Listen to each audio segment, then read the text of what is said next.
Amén. Hermanos, si me quieren acompañar al libro de Reyes, para empezar.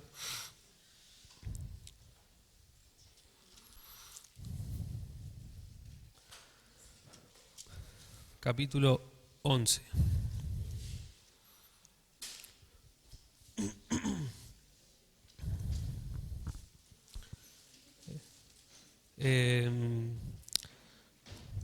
Antes de comenzar a leer, acá en el versículo 1 del capítulo 11, bueno, si vemos el subtítulo que tiene, dice Apostasía y dificultades de Salomón. ¿Sí?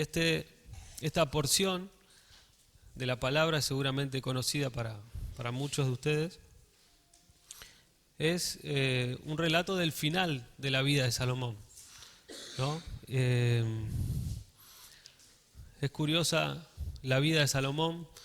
A mí siempre cuando era chico, me acuerdo que leía la primera parte o escuchaba de la primera parte y no estaba enterado de cómo había terminado. Tiempo después me enteré y es bastante curioso,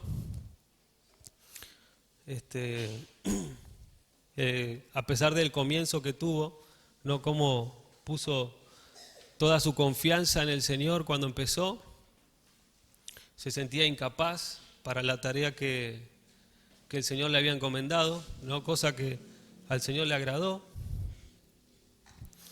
Y el Señor derramó su gracia sobre él como sobre tantos otros hombres y le dio una sabiduría que relata la Biblia que como a ningún otro se le había dado ni antes ni después de él. Y uno podría sacar cálculos, ¿no? Yo por ahí que me gusta un poco la estadística y los cálculos, por ahí uno puede pensar, bueno, al final de su vida, con este comienzo, seguramente iba a ser muy, muy grato al Señor. Pero al leer su vida, al ver cómo, a pesar de toda la sabiduría que él tenía, de todo el poderío, el descanso que tenía de guerras, la riqueza, todo lo que había heredado, vamos a leer ahora cómo fue el final de su vida. Dice el verso 1 del capítulo 11, pero el rey Salomón amó, además, a las hijas de Faraón, a muchas mujeres extranjeras, a las de Moab, a las de Amón, a las de Edom, a las de Sidón y a las Eteas. Sí, esto es que tuvo amoríos con estas mujeres. En aquel tiempo los reyes podían tener más de una mujer. Y dice el versículo 2, gentes de las cuales Jehová había dicho, ¿sí? Había una palabra del Señor específica para para este asunto. Jehová había dicho a los hijos de Israel, no os llegaréis a ellas, ni ellas se llegarán a vosotros, porque ciertamente harán inclinar vuestros corazones tras sus dioses. ¿Sí? Acá vemos claramente una palabra que se había dado mucho antes. Este es un recordatorio de esta palabra. El Señor había dicho que no, que con mujeres extranjeras no se iban a juntar los hijos de Israel. Y me acordaba de una pequeña frase que había dicho el pastor Fernando hace ya un tiempo, hablando de Salomón. Él decía, Salomón era tan sabio que quiso ser más sabio que Dios. ¿Sí? Y a mí me quedó grabado eso porque por ahí es verdad, ¿no? A veces sin darse cuenta, él, a pesar de que había una palabra de Dios específica para un tema como este, él decidió no hacer caso a esa palabra. Seguramente obedeció buena parte de la palabra de Dios, pero esa parte no la obedeció. Él en su sabiduría se le ocurrió que no era tan necesario, tal vez, obedecer a esa palabra, ¿sí? Dejó llevar su corazón hacia estos rumbos y como a lo largo de toda la Escritura se cumplió la palabra de Dios una vez más, tristemente en este caso, para un final no grato al Señor, pero dice el verso 3, y tuvo 700 mujeres reinas y 300 concubinas, y sus mujeres desviaron su corazón. ¿Sí?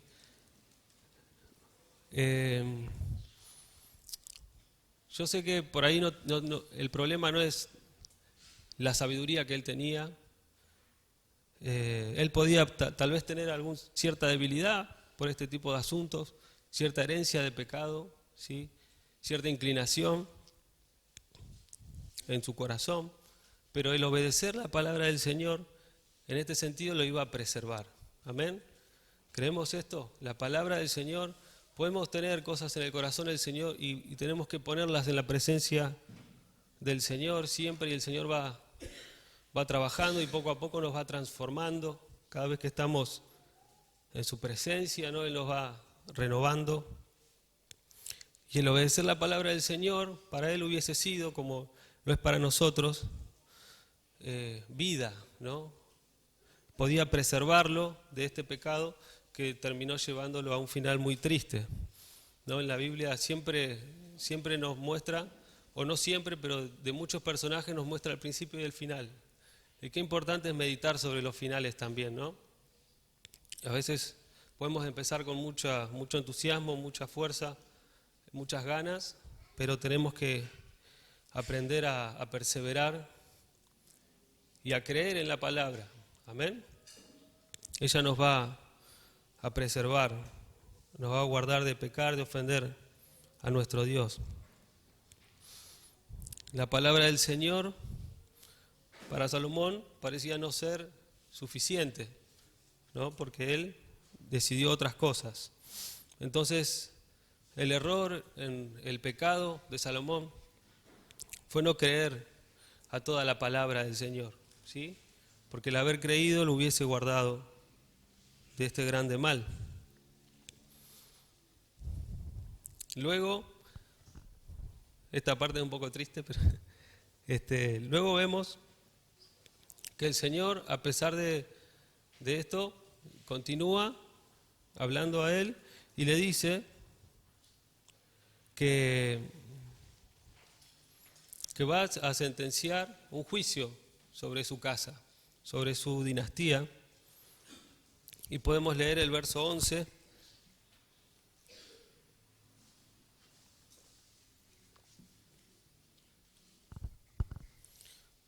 Dice, y Jehová dijo a Salomón, por cuanto ha habido esto en ti, y no has guardado mi pacto y mis estatutos que yo te mandé, romperé de ti el reino y lo entregaré a tu siervo.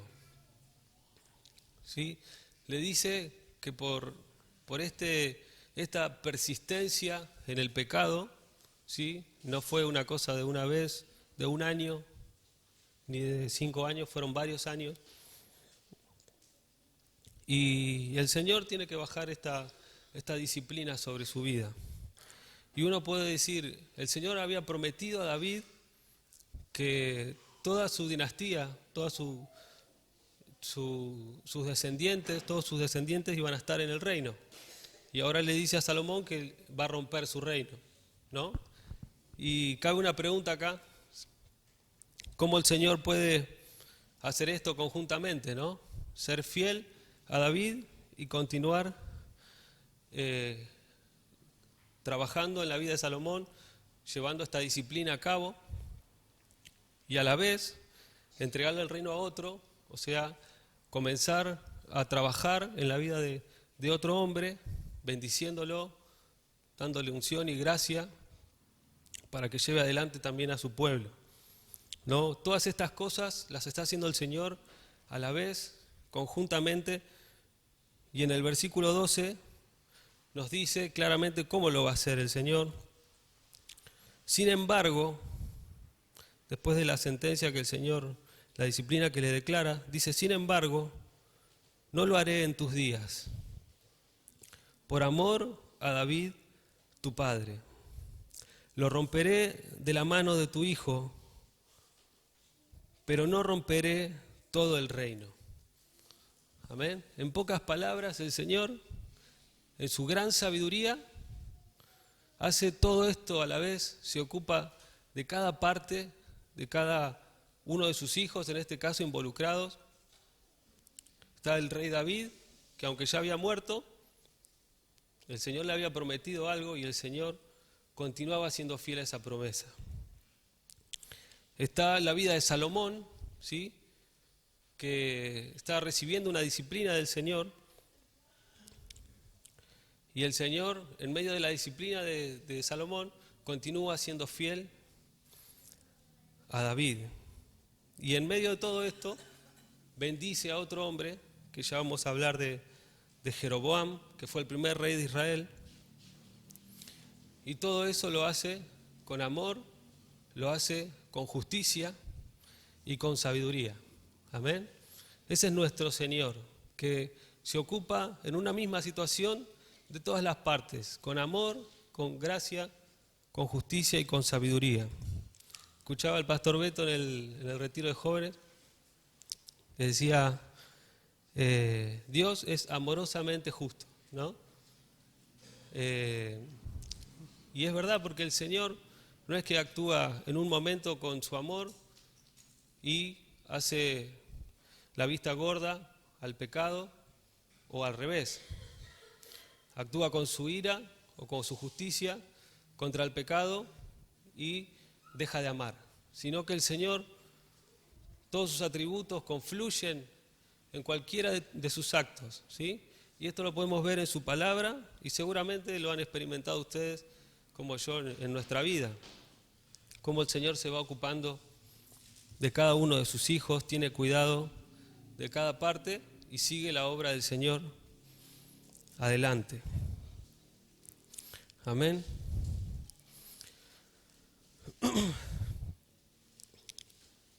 Entonces, en conclusión de esta pequeña parte, el Señor puede bendecir a uno, juzgar a otro, permanecer fiel a otro a la vez, ¿sí? Y a la vez permanecer fiel a la iglesia, al pacto también que había hecho con Abraham y a todo el pueblo, porque Él había elegido ese pueblo para poner su nombre sobre él. Creámosle entonces al Señor, amén. Tengamos confianza. Sí, yo tomaba esta porción de la palabra, que la leía y la volví a leer, y podía ver cómo el Señor trabaja con tanto amor, justicia y sabiduría a la vez, y me daba paz, porque así lo hace con nosotros, ¿no? Yo no sé cuáles son las cargas que cada uno tenga en su corazón, por las cuales seguramente está ayunando, está orando, seguramente también está clamando, pero así como se ocupó el Señor de esta situación, con tanta sabiduría, se ocupa de nuestras vidas, de nuestras familias, de las cargas que Él puso en nuestro corazón y de todas las situaciones. Acto seguido, después del Señor hablar acerca de lo que iba a hacer, comienza a levantar adversarios en contra de Salomón. ¿Sí? Estos adversarios, que son dos que menciona, Rezón y Hadad, dos hombres que no eran una prueba para Salomón, eran la consecuencia del pecado, ¿sí? Claramente el Señor, acá en la palabra dice que lo levantó para oprimir al pueblo, ¿sí? Estaban en contienda con el pueblo todo el tiempo, y los levantó específicamente para esto. Y tiempo después, el Señor comienza a levantar a un hombre llamado Jeroboam primero, porque después apareció otro Jeroboam.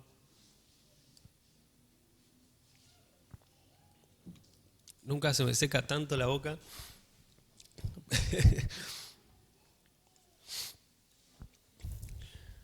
Y dice en Reyes 11:28, y este varón Jeroboam era valiente y esforzado, y viendo Salomón al joven, que era hombre activo, le encomendó todo el cargo de la casa de José. ¿Sí? Este era un hombre que trabajaba como supervisor en una parte de una construcción que estaban haciendo en Jerusalén. Era un referente, un hombre prominente en el pueblo. Y el Señor tenía planes para este hombre. ¿Sí? A pesar de todo lo que estaba pasando en el reino, el Señor lo eligió entre tantos para trabajar con él, para que liderara a su pueblo, o una parte de su pueblo. Y entonces le envía un profeta, ¿sí? Porque el Señor, paso a paso, con paciencia, va haciendo todas las cosas que Él cree necesarias para que se vayan dando, para que este hombre vaya tomando confianza, para que este hombre vaya creyéndole al Señor. Todo lo necesario lo tenemos de parte del Señor. Nos da su Espíritu Santo, nos da su palabra, nos da una familia en el Señor, que es la iglesia. Todo lo que necesitamos para servirle fielmente. Y dice el verso 29 que aconteció pues en aquel tiempo que saliendo Jeroboam de Jerusalén le encontró en el camino el profeta Ahías silonita. Y este estaba cubierto con una capa nueva, y estaban ellos dos solos en el campo. Y tomando Ahías la capa nueva que tenía sobre sí, la rompió en 12 pedazos. Y dijo a Jeroboam: toma para ti los 10 pedazos, porque así dijo Jehová Dios de Israel: he aquí que yo rompo el reino de la mano de Salomón, y a ti te daré 10 tribus. Y él tendrá una tribu. Y reitera: por amor a David mi siervo, y por amor a Jerusalén, ciudad que yo he elegido de todas las tribus de Israel. Entonces acá vemos claramente la palabra profética, ¿no? El Señor ya está declarando una palabra sobre este varón, Jeroboam, para que le sirva en este lugar de rey. Dice el verso 37, yo pues te tomaré a ti, y tú reinarás en todas las cosas que deseare tu alma, y serás rey sobre Israel. Y si esto fuese poco, este aliento de parte del Señor, la palabra del Señor nos infunde aliento, el Señor sigue añadiendo más sobre la vida de Jeroboam. Y dice: y si prestares oído a todas las cosas que te mandare, y anduvieres en mis caminos, e hicieres lo recto delante de mis ojos, guardando mis estatutos y mis mandamientos, como hizo David mi siervo, yo estaré contigo y te edificaré casa firme. ¿Sí? Esto de casa firme era toda su descendencia, ¿sí? Firme en el trono. Iba a ser el linaje, la dinastía de Jeroboam. Como casa firme, como la edifiqué a David, y yo te entregaré a Israel. Y yo afligiré a la descendencia de David a causa de esto, mas no para siempre. Amén. Yo cuando leía esta palabra dije: tremenda promesa el Señor vuelve a dar a un hombre. Imagínense que David y el linaje de David quedó como referencia para todos los otros reyes. ¿Sí? David agradó tanto a Dios, el corazón de David agradó tanto a Dios, que el Señor le dio esta promesa. Y a este hombre, un hombre común del pueblo, le estaba dando la misma promesa. No de una menor categoría, sino que le estaba dando la misma promesa. Y Todas las promesas del Señor son hermosas, ¿no?, para nuestra vida. La que el Señor nos quiera dar y todas las que están en la palabra, que nosotros las podemos tomar si las creemos. Pero el Señor quería comenzar con este hombre una obra especial también, como en cada uno de nosotros. Y el Señor no hace acepción de personas. Me acordaba del pasaje de Hechos capítulo 10.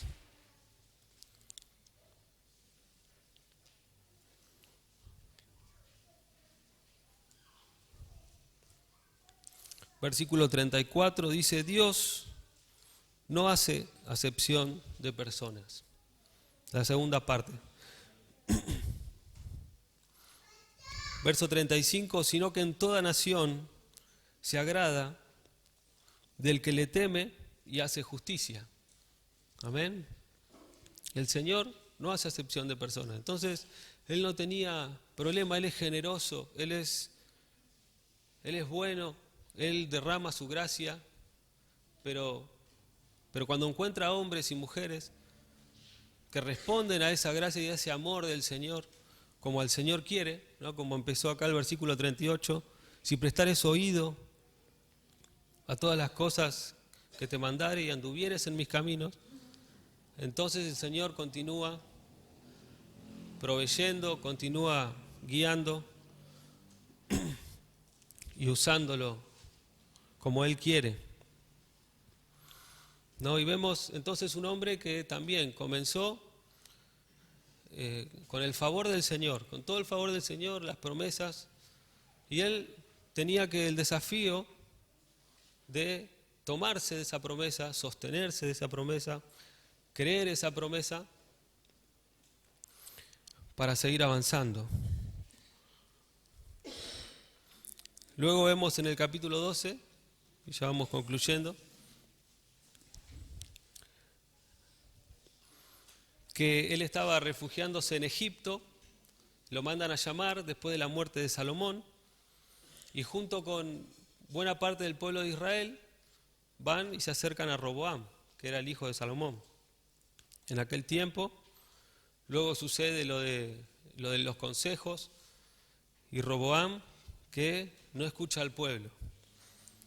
Entonces el pueblo se divide. Y en el verso 16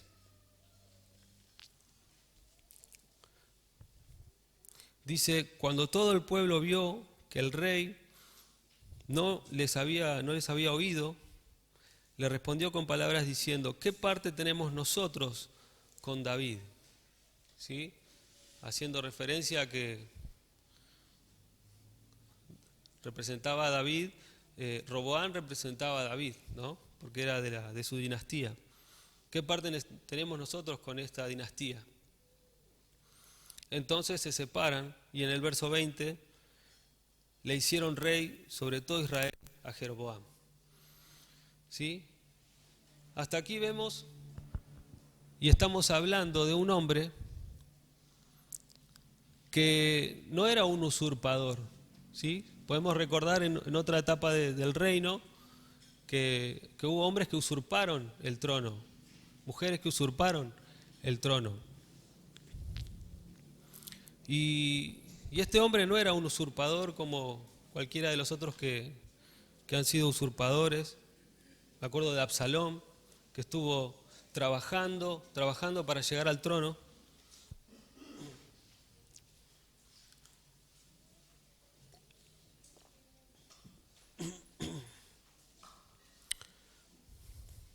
Este hombre era un hombre que trabajaba en el pueblo de Dios, que era parte del pueblo de Dios, y que el Señor le estaba dando promesas y quería usarlo de una manera determinada, y él tenía que continuar caminando, creyéndole al Señor, ¿no? Porque somos llamados a vivir por fe.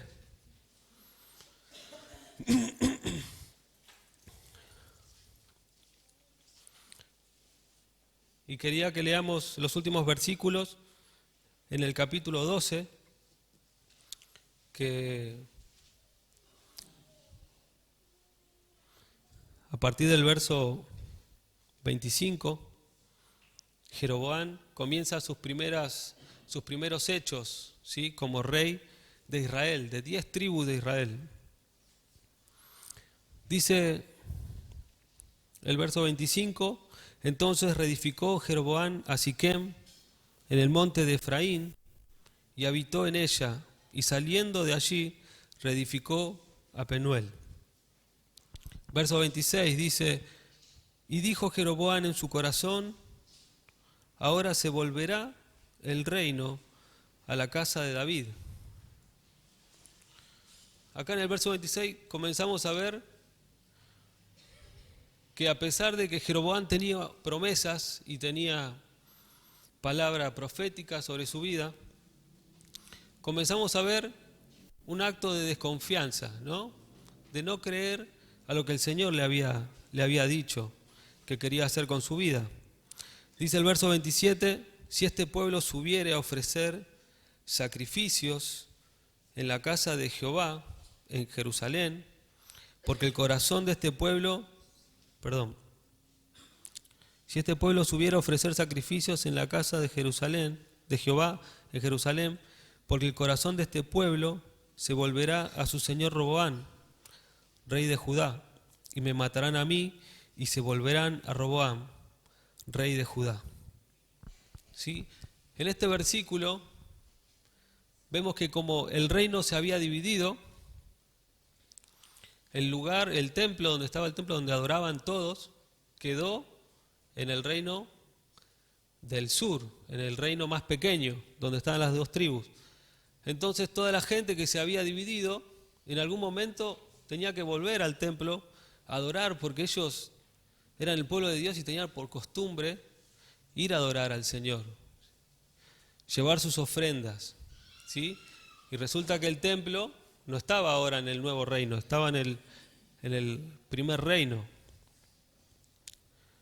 Entonces este hombre ve tambalear un poco su reino, o se comienza a sentir desprotegido, empieza a especular con respecto a la palabra del Señor que tenía sobre su vida, y no tiene mejor idea que, como dice el verso 28, que habiendo tenido consejo, hizo el rey 2 becerros de oro, y dijo al pueblo, bastante habéis subido a Jerusalén. O sea, ya demasiado han ido a Jerusalén. Ahora,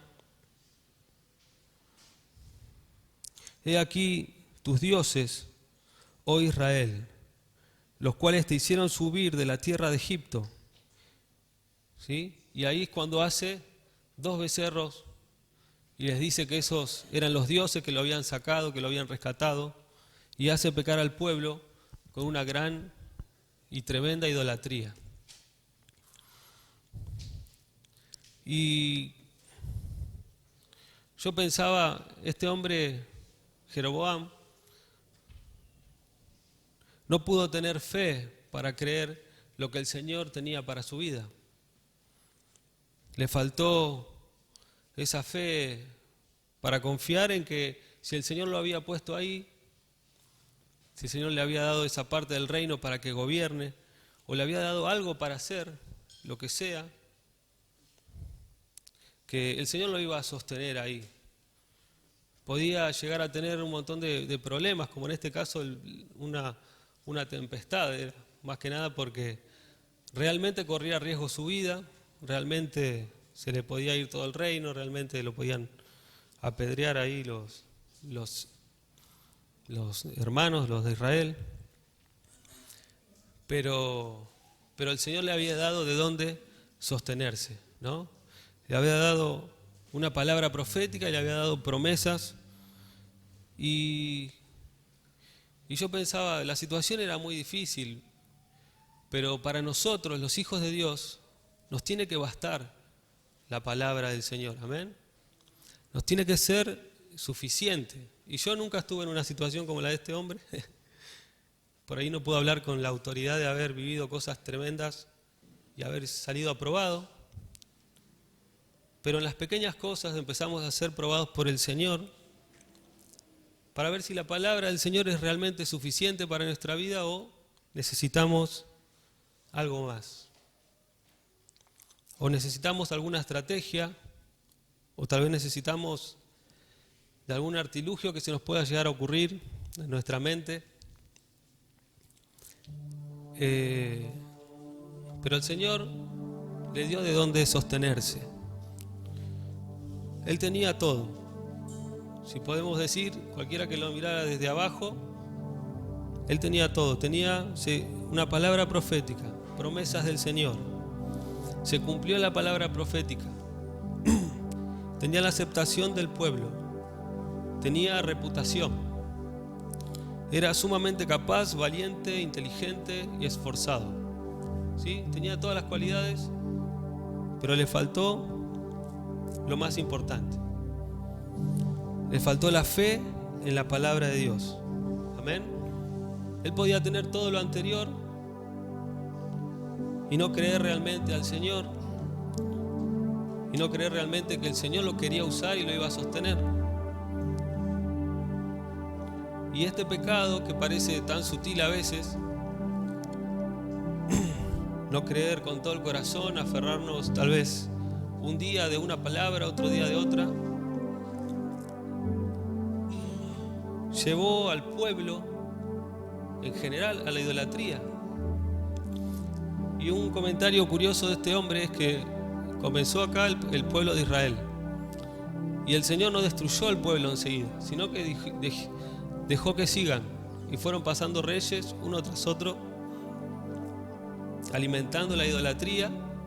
Pero Jeroboam fue el que sentó las bases de lo que siglos más tarde sería la religión de los samaritanos, ¿sí?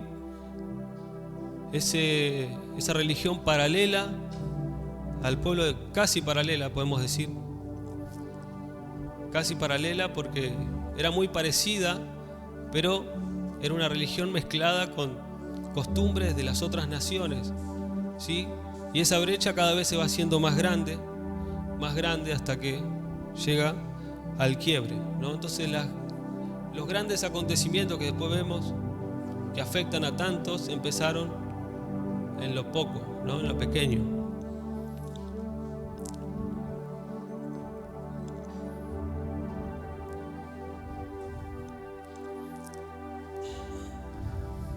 Espero que esta porción, como a mí, los aliente,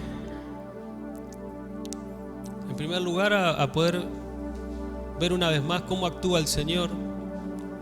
Él tiene todo bajo control, tiene cuidado de cada uno, de cada parte, en cada situación, como lo tuvo acá con estos reyes. Sigue siendo fiel, sigue siendo justo y sigue siendo amoroso.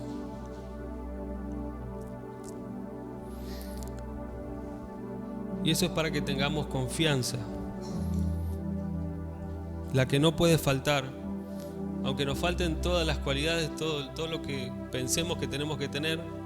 Si tenemos la confianza puesta en una palabra del Señor, es suficiente para sostenernos en cualquier dificultad, chica o grande, según como miremos. Amén.